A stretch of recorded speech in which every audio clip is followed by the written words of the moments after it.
Alright, well, I'm trying out a new camera setup today.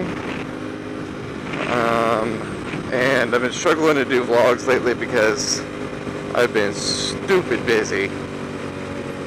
I've got maybe one that I can actually put up. I just haven't edited it yet. But, I mean, it's probably been like 2 weeks since I've even posted a vlog. So, sorry about that.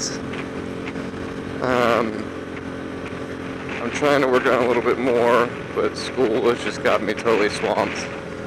I can't remember a semester where I've been this busy before, so.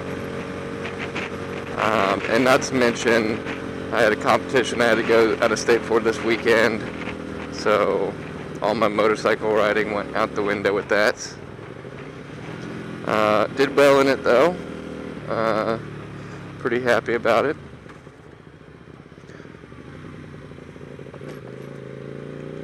And really, the town that we went to, Jackson, Tennessee, was not that bad. I actually kind of enjoyed it. It was a nice little town. I think they said like they had a population of like 60 or 70,000, so I really wouldn't mind going there. I enjoyed it. It's not too far from Memphis. I think it's about less than an hour from Memphis and less than 2 hours from Nashville, so you get plenty of stuff within a reasonable distance.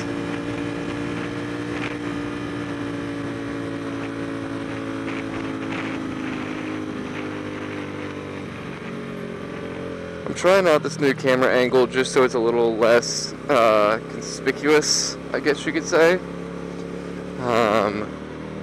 I've talked about it before, and I've gotten kind of used to it, but I just got tired of people, like, instead of driving like normal, people would be staring at the camera and just like blow through a stoplight instead of like paying attention to where they were going. So it was literally like starting to like cause driver distraction around me. So hopefully putting it to the side of my helmet will make it a little less noticeable, and I really think it will.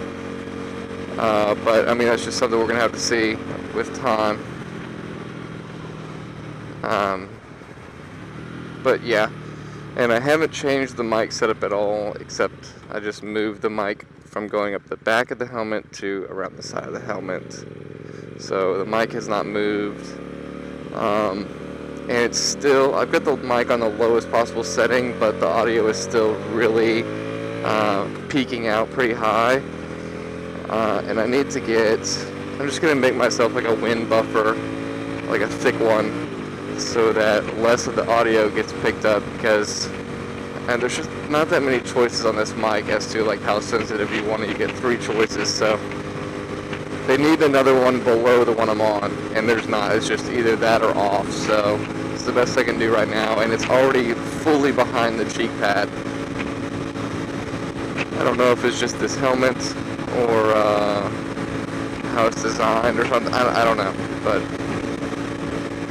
I'm trying to talk a little bit quieter, but sometimes I get a little excited, and the bike is pretty loud, so I feel like I have to talk louder, so working on that as well, and hopefully we'll get the peaking out problem fixed, because I'd like to have better quality audio on this.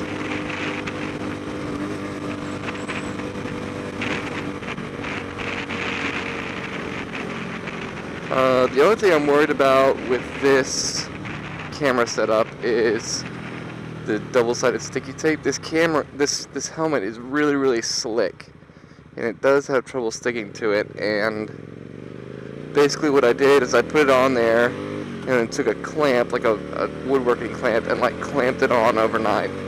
So hopefully it'll be pretty sturdy.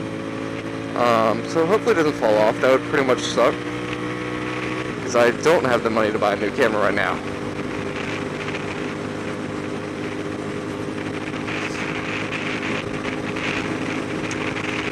While I was at this journalism conference that we went to this past weekend, it's the first time that I've been away from my wife in probably a year, since the last journalism conference actually. And we were there we left Thursday afternoon, got there Friday night, and then Friday was the competition. And literally on my lunch break, an hour before I had to go on air TV, my wife calls me just totally freaking out. And she was like, our brand new car is totally gone.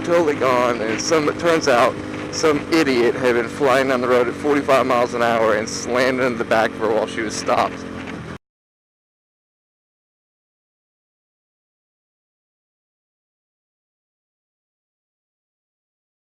At a red light. Yeah, totaled our 1-year-old car.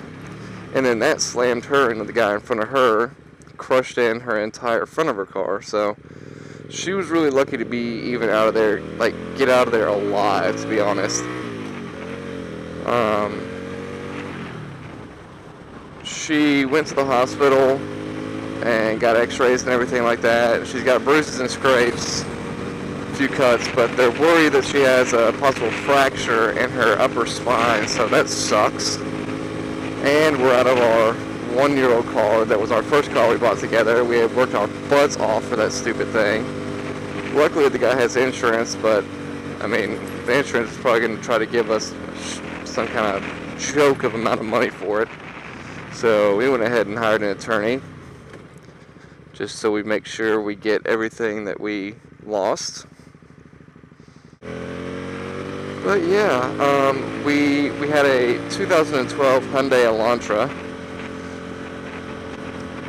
that we had bought in January of 2012, so it was barely a year old.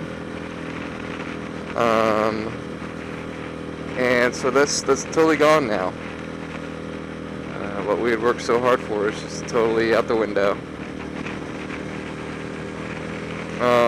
We don't know what we're going to get yet.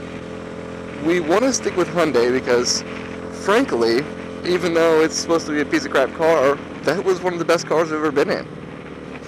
I love that thing.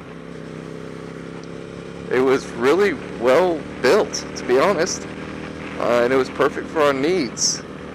So we'd like to stick with Hyundai again for our next car, and most likely we'll probably buy a brand new one because we really want the warranty to last longer than our payments on the car. So, and they come with a 10-year, 100,000-mile warranty. Like, how can you go wrong with that?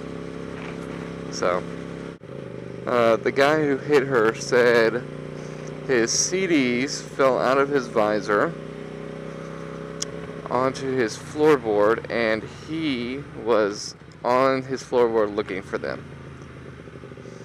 And he mentioned that he didn't even have a chance to touch the brakes before he slammed into her. So, what does that tell you? First of all, if your CDs fall on the floor, why the fuck are you going to get on the floor and look for them while you're driving 45 miles an hour?